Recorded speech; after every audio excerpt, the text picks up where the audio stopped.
มื้อนี้วลากะสิได้เฮ็ดตามสัญญาเนาะทางบ่สีเพิ่นก็น่าจะคล้องเนาะพี่น้องเนาะเพราะว่าทางวลาได้บอกเพิ่นเนาะถมที่ถมหยังไว้รอเนาะวันนี้วลาก็สิได้สั่งปูนเนาะพี่น้องเอ้ยปูนหินทรายเนาะแล้วก็เหล็กแล้วก็อิฐบล็อกพี่น้องเอ้ยเพราะว่าเฮาสิไปปูพื้นให้เพิ่นเนาะอันนี้ก็เป็นจุดประสงค์ของทางผู้ใหญ่เนาะทางลิซ่าเนาะพี่น้องเนาะผู้ที่ซอย อันน่ะหลายๆมุงหลายๆบอลพี่น้องเลยเนาะเอลิซาก็คือผู้ที่มีจิตใจเมตตาเนาะเอื้อเมื่อเผื่อแผ่เนาะ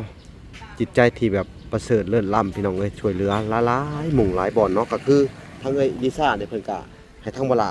สั่งหินทรายปูนนี่แหละพี่น้องเลยเอาไปช่วยครอบครัวทางบัวสีพี่น้องเลยเนาะทางเวลาก็ได้เข้ามา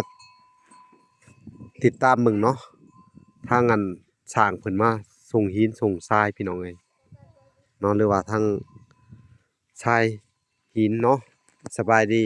สบายดีบ่ล่ะสบายดีเด้อโดยผู้ที่ทางรถบล็อกกับหินทรายนี่พลาดกันน้อยเดียวหนึ่งเนาะโดยเวลาก็ออกมาจากตะพองเซพี่น้องเอ้ยมาบ่ทันเพิ่นเนาะทำเพิ่นก็ออกมาขึ้นเอง ปูนเพิ่นเอาไว้ใส่ปูนโอนอยู่ข้างหน้าอือเปียกๆนึงมันต้องเอาไว้ซั่นล่ะไปเขาไปเบิ่งอยู่ในพี่น้องเอ้ยนี่ปูน2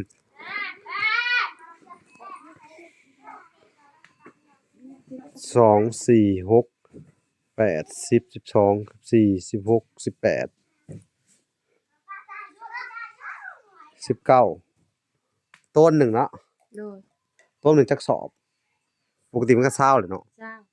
อันนี้20สอบบ่พุ่นน่ะแม่เฮาไล่ผิดพี่น้องเอ้ย20สอบเนาะ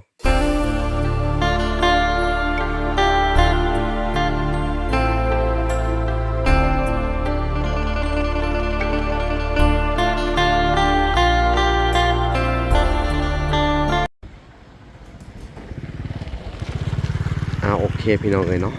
กราบสบายดีพ่อแม่พี่น้องเนาะเบิดสู่ผู้สู่คนพี่น้องเอ้ยเนาะก็ยินดีเข้าสู่ช่อง YouTube เบาหลาสายบุญคุณธรรมคือเก่าพี่น้องเอ้ยเส้นเก่าเส้นเคยเนาะพี่น้องทักทายสบายดี FC ทางฝั่งไทยและ FC ทางฝั่งลาวและ FC ทางต่างประเทศเนาะที่รับชมเบาหลาอยู่เนาะมื้อนี้เวลาก็สิได้เฮ็ดตามสัญญาเนาะทางบ่สีเพิ่นก็น่าจะคล้องเนาะพี่น้องเนาะเพราะว่าทางเวลาได้บอกเพิ่นเนาะถมที่ถมหยังไว้รอเนาะวันนี้เวลาก็สิได้สั่งปูนเนาะพี่น้องเอ้ยปูนหินทรายเนาะแล้วก็เหล็กแล้วก็อิฐบล็อกพี่น้องเอ้ยเพราะว่าเฮาสิไปปูพื้นให้เพิ่นเนาะอันนี้ก็เป็นจุดประสงค์ของทางผู้ใหญ่เนาะทางลิซ่าเนาะพี่น้องเนาะผู้ที่ซอยอันน่ะหลายๆมุงหลายๆบอลพี่น้องเอ้ยเนาะลิซ่าก็คือผู้ที่มีจิตใจเมตตาเนาะเอื้อเมื่อเผื่อแผ่เนาะจิตใจที่แบบประเสริฐเลิศล้ำพี่น้องเอ้ยช่วยเหลือหลายๆมุงหลายบอลเนาะก็คือทางลิซ่าเนี่ยเพิ่นก็ให้ทางเวลาสั่งหินทรายปูนนี่แหละพี่น้องเอ้ยเอาไปช่วยครอบครัวทางบัวสีพี่น้องเอ้ยเนาะทางเวลาก็สิเข้าไปเบิ่งเนาะในจำนวนที่เวลาสั่งไว้เนาะบินเนาะขอเบิ่งบินเนี่ยสบายดีโดสบายดีก็ได้สั่งเพิ่นในจำนวนเงินเนาะพี่น้องเอ้ยนี่6,350,000พี่น้องเนาะมีทรายหินเนาะพี่น้องรวมกันเนาะปูนแดงเนาะพี่น้องนี่แล้วก็บล็อกเนาะเล็กเส้น10เส้นเนาะพี่น้องเอ้ยเพราะว่าสิไปเทคานเทหยังให้เพิ่นนำแน่พี่น้องเอ้ยนี่อันนี้ก็อยู่บ้านระเบียดเนาะอยู่บ้านทางบัวสีเฮาจะเก็บบินนี่ไว้เนาะทั้งเบิดนี่6 ล้านกว่าเนาะแต่ราคาตามนี่ล่ะพี่น้องเนาะแห่ทรายหินนี่ก็มันสิถึง2 ล้าน8เนาะปูนนี่ก็ถึกอยู่2 ล้านพี่น้องเอ้ยตันหนึงแล้วก็หยังนี่ก็บล็อกนี่ถึกอยู่550,000พี่น้องเอ้ยเล็กอีกก็700,000พี่น้องเอ้ยเนาะรวมกันสิประมาณนี้แหละเนาะเดี๋ยวเข้าไปส่งแล้วก็โทรหากันเนาะโอเคเนาะเดี๋ยวเฮาสิเดินมุ่งหน้าเข้าไปก่อนเด้อโอเคพี่น้องเอ้ยถ้าว่าหลักก็สิเข้าไปนั่นแหละทั้งบัวสีพุ่นแหละพี่น้องเอ้ยโอเคไปพบพ่อกันอยู่บ้านเพิ่นเลยพี่น้องเนาะถ้าว่าหลักสั่งเรียบร้อยแล้วเพิ่นก็สิได้เอาบล็อกเอาหยังขึ้นรถเนาะหินทรายเนาะพี่น้อง โอเคไปพบพอกันอยู่บ้านเวยบัวศรีพี่น้องเลยมื้อนี้ก็ทางเวลาก็ได้เข้ามาติดตามมึงเนาะทางอันสร้างเพิ่นมาส่งหินส่งทรายพี่น้องเอ้ยเนาะหรือว่าทางทรายหินเนาะอันนี้ก็เฮ็ดตามจุดประสงค์ของทางอันเอื้อยลีซ่าเพิ่นพี่น้องเอ้ยเพิ่นก็ได้ฝากเงินนำเวลาเนาะให้มาช่วยทางอันเวยบัวศรีพี่น้องเอ้ยเนาะเอ้าสบายดี สบายดีมาละ สบายดีเด้อ โดย ผู้ที่ทั้งอันรถบล็อกกับหินทรายนี่พลาดกันน้อยเดียวหนึ่งเนาะ โดย เวลาก็ออกมาจากตะพองเซ่พี่น้องเอ้ยมาบ่ทันเพิ่น เนาะ เนาะ ทำเพิ่นก็ออกมาขึ้นเอง ปูนเพิ่นเอาไว้ใส่ปูน โอนอยู่ข้างหน้า เออ เปียกๆหนึง มันต้องเอาไว้ซั่นล่ะไปเข้าไปเบิ่งอยู่ในพี่น้องเอ้ยนี่เพิ่นก็เอามาส่งไปนที่เรียบร้อยแล้วพี่น้องเอ้ยเนาะนี่เนาะหินทรายพี่น้องเอ้ย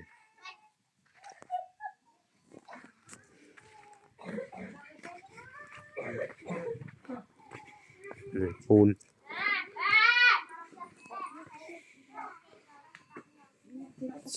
4 6 8 10 12 14 16 18 19ต้นหนึ่งเนาะ โดย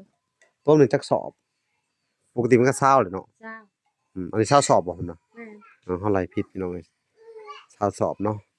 กล้าว่าพออยู่บ่บัดนี้หรือว่าแนวใด พอ หึ แต่ว่าพ่อ เอาน่ะ คือกัน ห้องละ5สอบเนาะ แม่น ห้องละ4สอบก็ได้อยู่พี่น้องเอ้ยที่เหลือก็เอาไปเทคานนำเนี่ยเนาะ โดย เทคานอ้อมซื่อๆเนาะ แม่น เล็กก็มีแหละ โดย บาทนี่พี่น้องเอ้ยเหลือแต่อ่าสร้างนะบัดนี้เนาะ โดย ทางเวลากะพี่น้องเอ้ยดึงงบประมาณออกมาจากทางอันแม่ตู้ไทยพี่น้องเอ้ยเนาะเพิ่นก็ฝากมาให้ทั้งค่าสร้างแม่ตู้ไทยฮักอะแล้วเวลาก็ได้มอบเงินให้ทางสร้างเพิ่นแล้วก็เงินในส่วนที่เหลือก็ยังอยู่3ล้านเด้อ โดย เนาะ3ล้านก็เฮาอยากให้เจ้า หาคนหม่ง2ล้านหรือว่า2ล้านกว่านี่สิมีอยู่บ่ โดยจังได๋สิหา หรือว่าแนวใดถ้าว่าอันน่ะก็ถ้าบ่มีก็บ่ล่ะก็สิได้อันน่ะออกไปเอาสร้างทางนั้นสร้างที่เฮ็ดอันน่ะเฮือนแม่เฒ่าไทย ตามสร้างบัดนี้ เออ ถ้าเขาว่าสิเฮ็ดก็บอกว่าละประมาณ2ล้าน เออ2ล้านกว่าเนาะ แม่น ถ้ามันมีก็เฮาเผื่อไว้เด้ โดย เด้อ โดย อันนี้ก็เงินในส่วนของอันที่เหลือพี่น้องเอ้ยเนาะเหลือจากอันทางแม่ตู้ไทยเนาะทางอันอลิซาเพิ่นก็ว่าเอามาเป็นทุนจ้างค่าสร้างเนาะ โดย ค่าสร้างให้ครอบครัวเจ้าเด้อ โดย บัดนี้ก็มีแฮงขึ้นมาแน่ละบาดนี้เนาะ แม่น ปูนหินทรายเข้ามาเลยเด้อ โดย เผาเขาก็อยากให้เจ้าเผาเฮ็ดคือกันเด้อยันฝนตกมาแล้วทรายมันเจือนหนีมันไหลน้ำหนีเนาะ แม่น เผาเฮ็ดถ้าลงมือได้มื้ออื่นแฮงดีเลยจักสิว่าจังได มื้ออื่นนี่ยัง อืม เลิกเวียก2มื้อก็เฮ็ดบุญในบ้าน โอ้ มาสอน อันน่ะเอาว่าสิเด้อ โดย ทรายนี่บ่ให้คนมาลิ้นเด้อ โดย แล้วก็หาผ้าบัดบางหันตะกี้ยืมเขามาปกไว้ก่อนเด้อ โดย ยืมเขามาปกไว้ก่อนยันเวลาฝนตกมาแหละมันน่ะนะ โดย เอ้าพี่น้องเอ้ยเนาะเป็นจังได๋อันน่ะแองน้อยงอแงอีกแล้ว โดยให้ทั้งคืน ฮะ มันให้ มันให้ แม่นเป็นไข่นี่ก็ เป็นไข้โอ้เป็นไข้ แม่น พาไปห้องหมอพุ่น ถ้าไปห้องหมอเมื่อคืนนี้ ไปจักโมงอันนี้ฮะ ตอน4 ทุ่ม11 โมงคืน 7 โมงกลางคืน แม่น ไปหาหมออยู่จุดสูงพุ่น จะซุ่มน้ำตาล โอ้อ๋อ เวลามัน ไป7 โมงกลางคืนอ๋อไปกับไผน่ะฮะ ไปก็นะไปส่ง โอ้นี่งอแง มันนะ งอแงเป็นไข้เนาะ เป็นหวัดไอ อยู่น้ำน้องก็โอ้อยู่น้ำเอื้อยบ่อยู่หรือไปแม่ อายุ จะอยู่แต่แม่เนาะ แม่ ช่วงนี้เวลาเป็นไข้เพิ่นงอแงเป็นพิเศษเนาะ โดน พี่น้องเอ้ยเนาะ ติมันก็ง่ายอยู่ เพิ่นปกติเพิ่นบ่ได้แอวได้นี่ บ่ ไข้ลดแล้วบ่หรือว่ายังบ่ทันลดนี่ กินยาเมื่อกี้นี่ เออก ลางคืนมันก็ขึ้นไข้ เออกิน สอย าง มื้อแล้วเป็น อืม2มื้อแล้วเนาะ แม่น เออ2มื้อแล้วลดลงแหน่บ่หรือว่าแนวใด กินยามันก็ไข้แน่มันก็คืนหลังอีก คืนอีก แม่น เขาเอิ้นว่าไข้อิหยังนี่ ไข้หวัด ไข้หวัดอาการร้อน แม่น อากาศเปลี่ยนแปลงเนาะ ทั้งไอทั้งหยัง อันนี้ตาเมาๆนี่ เออเอาสู้ๆไป โดย เนาะ โดย แต่ว่าเรื่องเตียงนี่พี่น้องเอ้ยนี่เฮาเฮ็ดแล้วเฮาก็ย้ายมาพังนี่เนาะ โดย ย้ายไปย้ายมาเฮ็ดทีละข้างก่อนเนาะ โดย ถมพอดีแหละซำนี่เนาะ แม่น มันสูงอยู่พี่น้องเอ้ยพอดีซำนี่หน้าดิน แล้วก็ปูแล้วแล้วก็สบายอยู่ดอกบัดนี้สะดวกสบายอยู่เนาะ โดย แต่เก่าก็มีพี่น้องเอ้ยนอนในดินที่เพิ่นถมขึ้นมานี่ถือว่าแน่นดีได้ทรายตัวนี้เนาะ แม่น เฮาต้องรดน้ำก่อนบ่ อาบน้ำ อันนั้นก็รดน้ำไว้นี่เด้อรดน้ำให้มันชุ่มไว้เนาะบ่ให้ดินมันแจบไว้เด้อรดน้ำไว้โลดทางว่าล่ะสิได้หาสร้าง หรือว่าให้เจ้าหาก็ได้เด้ออืม ไปหาเบิ่งก่อน ถ้า ถ้าเพิ่นว่าอยากได้3ล้านก็พอดีเลย3ล้านงบ อยากสิไปถามเพื่อนตัวนี้ เนาะถ้าบ่ได้ก็ว่าล่ะสิเอาสร้างทั้งแม่เฒ่าไทยมาเด้อ แม่น คันเพิ่นสิเฮ็ดได้ทำนั้นก็ยังบ่ทันให้รับปากอยู่พี่น้องเอ้ย แต่ก็อย่าพาวแต่ว่าลาอยากเคิก อืม เอ้ยน้องเฮ็ดบุญในบ้าน เพิ่นเฮ็ดบุญ สองมื้อพุ่น บุญอิหยังอะน่ะ บุญอันนั้นน่ะ บุญแจก บุญแจกคนตาย โอ้เพิ่นเฮ็ดบุญแจกพี่น้องเอ้ย แม่ เนาะ มื้ออื่นก็ เออ ก็โฮม โฮมเนาะ แม่น โอ้ก็เลยเล่า มื้อ ถึง อื่น เจ้า ก็ตั้งอีก เล่าพี่ 3 เล่า มื้ น้ อ อง พุ่นแหละ 3มื้อเนาะ แม่น เฮ็ดในช่วงปีใหม่เนาะ ข้อยก็สิหากินให้เขาก็เฮ็ดอันนี้ เออ หาอาหารกิน ดีเด้อ หาข้าวเขา เอออันนี้ก็หินชงหินทรายอิหยังนี่ แม่น ปูนน่ะเนาะแล้วก็เหล็กเนาะอันนี้ก็เป็นจุดประสงค์ของทางอันผู้ใหญ่เพิ่นที่คนเดียวกันนั่นแหละที่ว่าเพิ่นช่วยตั้งแต่แรกเด้อ โดย คือช่วยทั้งซื้อดินเนาะซื้อเรือนหลังนี้แล้วก็ช่วยเฮ็ดอันนี้อีกเนาะ โดย ก็คือทางเอิ้นลิซ่าเด้อ แม่น เนาะเอิ้นลิซ่า ข แล้ว อบคุณหลายๆเด้อเอ้ยลิซ่าเอ้ยให้ร่ำให้รวยเด้อ โดย ดีมีแรงให้สุขภาพแข็งแรงที่ช่วยเหลือคอยเด้อสาธุอยู่ดีแรง ให้ร่ำให้รวยให้ถูกเลข6โตว สาธุเนาะ อยู่ดีมีแรงเด้อ สาธุ เอ้ยลิซ่สุขภาพแข็งแรงสาธุ น้องเมย่าไปทางใดล่ะซะ ไป เป็นตาดีเพชร เราไปไหนไปหยุดส้มไปกับไอ้น้อง โดยอันนั้นได้ซะกะปิแท้ปิ จะไปไปคนนั้น รับจ้าง แม่นรับจ้าง ดี ไปนำ ก็พอดีได้เงินค่านี่เนาะเฮ็ดค่ายา สิสักยานี่ ซักยาเรียบร้อยแล้วบ่ แม่น จ่ายเบิดเลย สักมื่อคืนนี้ จ่ายเบิดแล้วค่าเฮ็ดค่ายาย าย200,000 อืม หมดแล้ว เบิดแล้ว แม่น พี่น้องคือว่าบ่ทันได้จ่ายพี่น้องเอ้ยเนาะถ้าบ่ทันได้จ่ายก็พี่น้องเอ้ยก็ นี่ถ้า สิ 200,000เรามาให้ก็หมดแล้ว เนาะ นี่ก็ไอ เออ นอนแม่กลางคืนก็ไม่ได้นอน มีอยู่บ่ยานี่ ยาไม่ได้มี บ่มี อืม สิต้องไปหาใหม่บ่หรือใด ไม่ใช่ ว่าสิไปหาหมอใหม่บ่หรือใดเลือกพังหมดก่อน ยามาหายก็ไป เออไปกลางคืนอีกบ่หรือบ่ไป แม่นยามาหายถ้าหายก็ไม่ได้ไปคัน เอ นั้น ไปกลางเว้นเอาก็ได้บัดนี้เด้อ แม่น เมื่อคืนนี่เป็นแห้งอะลิ เป็นแฮง แสดงว่าไข้แน่ตัวนี้เนาะ ไข้นิดนึง เนาะงอแงธรรมดาเนาะเออ แบบนี้แหละกลางคืนก็แบบนี้แหละไม่ได้อยู่ปกติมันรับง่ายอ่ะมัน คือขาหินขาทรายก็เด้อเพิ่นผากมาอยู่อันน่ะ300 โด กับผู้ดีเลย โด 6ล้าน3แสนเลย โด ผู้ดีเป๊ะเลยใส่กับอัน โด ขาหินขาทรายนี่เด้อ โด ทางเวลาก็สิได้เอาไปจ่ายเพิ่นจักหน่อยนี่เด้อ โด จะไปจ่ายเพิ่นเนาะเอาสู้ๆอดเอางอแงล่ะพี่น้องเอ้ยเอาขอโทษขออภัยนะพี่น้องเอ้ยทางลูกเพิ่นก็เป็นไข้แห้งเนาะ โด เรือมันร้อนบ่อยู่นี่ บ้ากำมันเป็นไข้ เนาะโอเคเด้อ โด ทางเวลาก็บ่อยากรบกวนเพิ่นพี่น้องเอ้ย โด นี่แหละ เอาก็บ่มีหยังพี่น้องเอ้ยสิตอบบุญแทนคุณทางเอ้ยลิซ่าพี่น้องเอ้ยทางวลาก็ขอขอบบุญขอบคุณเนาะที่ช่วยทางอันครอบครัวเอ้ยบ่สีพี่น้องเอ้ยให้มีเฮือนเนาะแล้วก็ให้มีดินอยู่แล้วก็ช่วยเหลือในการเทพื้นอีกพี่น้องเอ้ยถือว่าสุดยอดเลยพี่น้องเอ้ยเนาะทางวลาก็ดีมกดีใจหลายถ้าเพิ่นได้เทพื้นนี่ยังเรียบร้อยแล้วก็โอเคอยู่แล้วนี่เนาะอยู่สบายแน่บัดนี้เนาะ สบาย ปูสาดปูหยังไว้ในพื้นกะ แม่น แองน้อยใหญ่ขึ้นมาค้านได้ก็ปล่อยเพิ่นค้านนั่นนี่เนาะ โดย อืมเนาะอย่างน้อยก็เทยังเรียบร้อยแล้วเอ้าเฮ็ดได้ล่ะบัดนี้แอวแล้วเอ้าไปกล่อมนอนไปถ้าเวลาก็สิออกข้างนอกก่อนพี่น้องเลาะเบิ่งบรรยากาศข้างนอกพี่น้องเอ้ยนี่หินทรายก็มาไปเทียมห้อยเนี่ยบ่ฮู้ว่าสิพอหรือบ่เนาะพี่น้องเอ้ยเนาะก็เทประมาณ2นิ้วความหนาก็น่าจะพออยู่ดอกเนาะ2นิ้วหา3นิ้วพี่น้องเอ้ยเออนี่ดินบล็อกเล็กพี่น้องเอ้ยเล็กนี่เทคานอ้อมเด้ออ้อมเฮือน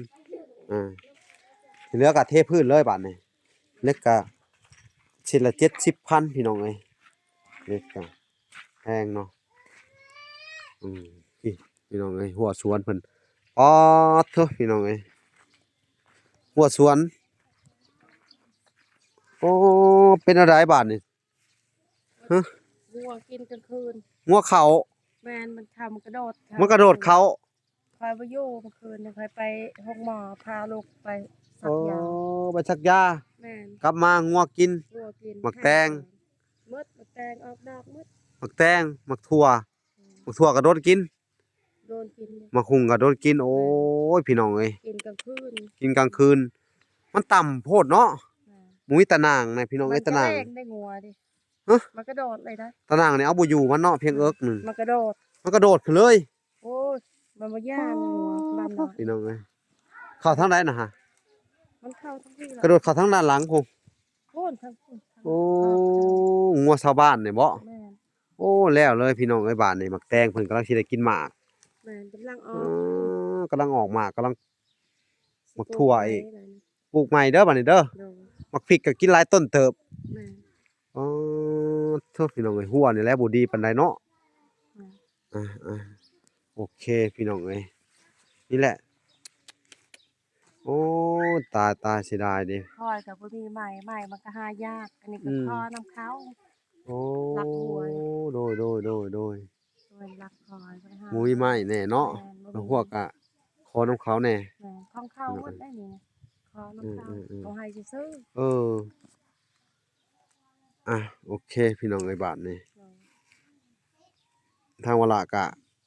บ่มีหยังพี่น้องเอ้ยบาดนี้สิได้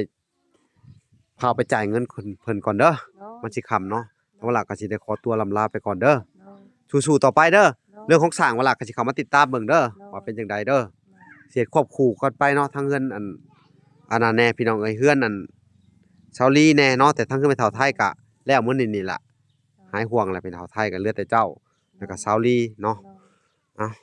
โอเคเด้อ เนาะ พี่น้องเอ้ยทางเวลาก็จะเป็นตรงได้มาจ่ายคือเก่าอยู่พี่น้องเอ้ยอยู่บนอันน่ะห้านพี่ละพี่น้องเอ้ยห้านค้าเพิ่นพี่น้องเอ้ย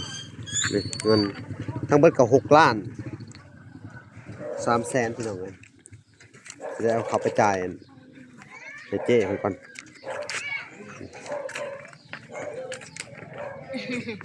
ของอีก ว่าสิจ่ายเช้านี่สบายดีอีกทีหนึงทั้งเบิด6 ล้านเนาะ3 แสนเอานับเบิ่งก่อนดู ตัวนี้บ่ แกะเบิ่งก่อนดู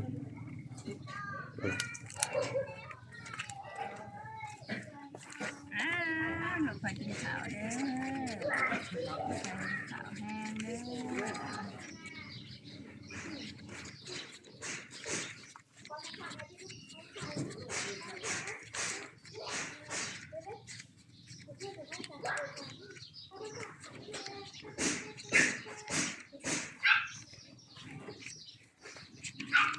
แม่ลูกแม่ขึ้นอยู่บนหัวใจนี่ ฮะยังบ่ครบเนาะ น่า โอ ไม่ เค ได้ยังไม่อยู่ในไหนบ้าง ฮะ มันมีหาสิบทางถ่ายมัน ต้นนั้นเท่าไหร่แหละ ถ้าก็ได้ ก็ หาล้าน ลูกค้า โอเคเดี๋ยวพี่น้องเอ้ยให้เพิ่นนับบัดนี้ไม่ขาดจะแสนหนึงเมื่อกี้เนาะ หอมมะลิบันนี้หอมแค่วันนี้วะ ก็มีแต่มันล้าน300,000เนาะ 6 ล้าน 3 แสนเมืองบินถึกบ่ถึกเนาะนี่พี่น้องตามบินเลยเนาะ กิน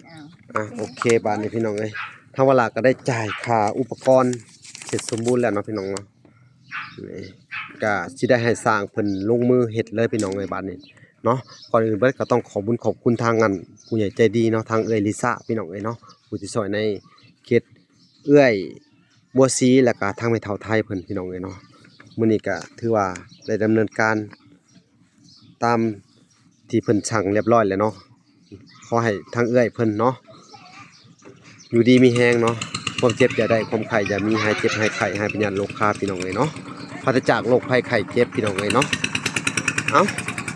คุณคำน้ำสู้เพิ่นพี่น้องเอ้ยเนาะทางเวลาก็บ่มีหยังสิตอบบุญแทนคุณเนาะมีแต่คำไว้ใช้ให้พรนี่แหละเนาะทางเอื้อยบัวสีเพิ่นก็ให้พรแล้วล่ะพี่น้องเอ้ยขอบัดนี้ทางเวลาก็สิได้ขอตัวลำลาก่อนพี่น้องเอ้ยครับติดตามคลิปตอนต่อไปเนาะคลิปนี้ขอกล่าวคำว่าสบายดีและสวัสดีพี่น้องเอ้ยพบกันใหม่บ๊ายบาย